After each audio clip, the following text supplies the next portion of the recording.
You've prepared. You know what to say. You've rehearsed it in your head 100 times. And then the moment comes, and your mind goes completely blank. Your heart pounds, your throat tightens, the words disappear, and you just freeze.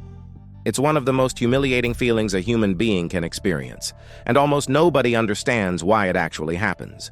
Today, that changes.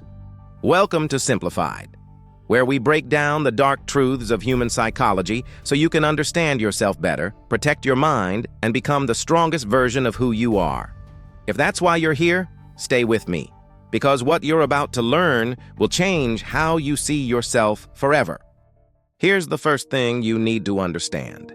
Freezing under pressure is not a weakness. It's not a character flaw. It's not proof that you're less capable than other people. It is a survival mechanism, and it is hardwired into every human brain on the planet. When your brain perceives a threat, whether that's a lion in the wild or your boss asking you a question in a meeting, it triggers what's called the threat response system. You've probably heard of fight or flight, but there's a third response that nobody talks about: freeze. The freeze response is controlled by a part of your brain called the amygdala, a small almond-shaped structure that acts as your brain's alarm system. The moment it detects danger, it fires off a signal that floods your body with stress hormones, primarily adrenaline and cortisol. Your heart rate spikes, your muscles tense, your digestive system shuts down, and crucially, your prefrontal cortex, the part of your brain responsible for logical thinking, language, and decision-making, goes almost completely offline. That's why you go blank. It's not that the information isn't there. It's that the part of your brain that accesses it has been temporarily hijacked. In nature, freezing makes perfect sense. When a predator is close, staying completely still can mean the difference between life and death. Your brain doesn't know you're in a job interview. It just knows it detected a threat, and it responded accordingly. The takeaway: freezing isn't failure. It's your ancient survival brain doing exactly what it was built to do, at exactly the wrong moment. So if freezing is universal, why do some people handle pressure effortlessly while others fall apart completely? The answer lies in your threat sensitivity threshold, how quickly your amygdala fires, and this is shaped by two things: your genetics and your history. People who grew up in unpredictable or high-stress environments, homes where conflict was common, where approval was conditional, or where mistakes had serious consequences, tend to develop highly sensitive amygdalas. Their brains learned early that the world is dangerous, and that other people's reactions are threats to be feared. So as adults, their alarm system fires faster and harder than someone who grew up in a more stable environment. This is why freezing under pressure often feels personal. Because in many ways, it is. It's your nervous system replaying old survival patterns in new situations. There's also a psychological phenomenon called evaluative threat, the fear of being judged negatively. Research consistently shows that social evaluation activates the same threat pathways as physical danger.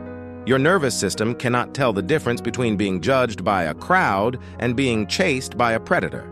The same alarm fires, the same freeze response kicks in. The takeaway: if you freeze easily, it's not because you're weak.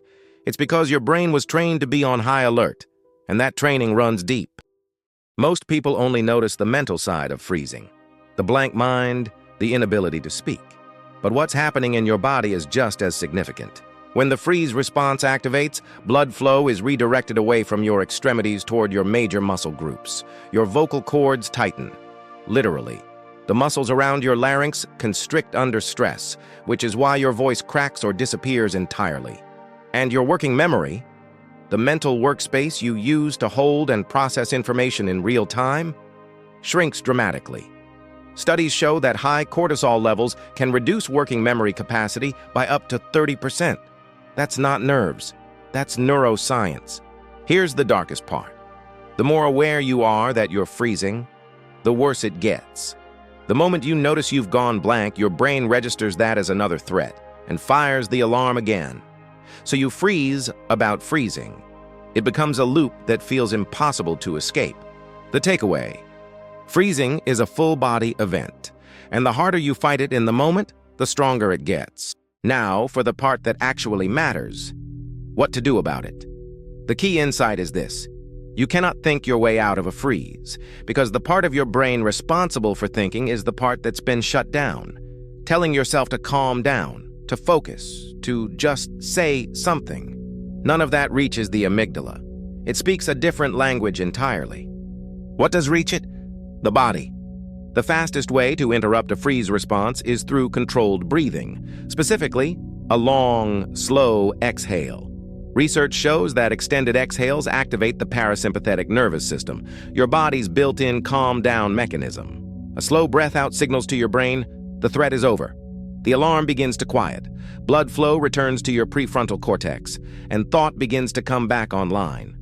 Before any high-pressure situation, practice what psychologists call pre-exposure. This means deliberately putting yourself in smaller, lower-stakes versions of the situations that trigger you. Public speaking freezes you? Start with one person. Job interviews terrify you?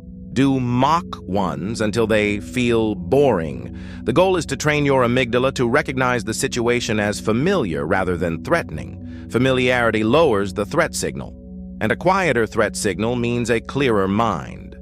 There's also a technique called cognitive reframing, changing the story your brain tells about what's happening. Instead of, "This is dangerous and I must perform perfectly," you replace it with, "This is exciting and I'm ready." Research from Harvard psychologist Alison Wood Brooks shows that reframing anxiety as excitement, rather than trying to calm down, actually improves performance under pressure. Because anxiety and excitement activate the same physiological system. The only difference is the label your mind puts on it. The takeaway: you can't think your way out of a freeze. You breathe your way out, then rebuild from the body up. Here's something nobody ever says about people who freeze under pressure. They often feel more deeply than anyone else in the room. The same sensitive nervous system that triggers the freeze response also picks up on subtleties others miss. The tension in someone's voice, the shift in a room's energy, the unspoken emotion behind someone's words. Highly sensitive people are not broken. They are finely tuned. The goal isn't to eliminate your sensitivity, it's to regulate it, so your greatest asset doesn't become your biggest liability at the worst possible moment. The people who seem unshakable under pressure haven't turned off their nervous systems. They've learned to work with them. They've practiced enough that their body recognizes pressure as familiar. They've failed enough times that one blank moment no longer feels like the end of the world. The takeaway: the same wiring that makes you freeze is the wiring that makes you feel everything deeply. That is not a weakness to fix. It's a strength to master. So the next time you freeze, and you will, because you're human, remember what's actually happening. Your ancient brain detected a threat. It did its job. It protected you the only way it knows how. That moment of blankness is not proof that you're not good enough. It's not a sign that you don't belong. It's a signal that something important is happening, and that underneath the freeze, there is something in you worth protecting. Breathe out slowly. Let the alarm quiet. Come back. Because the most powerful people aren't the ones who never freeze. They're the ones who know how to thaw. If this helped you understand yourself a little better, subscribe to Simplified. Every video here is built around one idea, that understanding your own mind is the most powerful thing you can do. Deep truths, clear insights, better you. See you in the next one. Comment below. What's one situation where you tend to freeze under pressure the most? And after watching this, what's one small thing you're going to try next time it happens?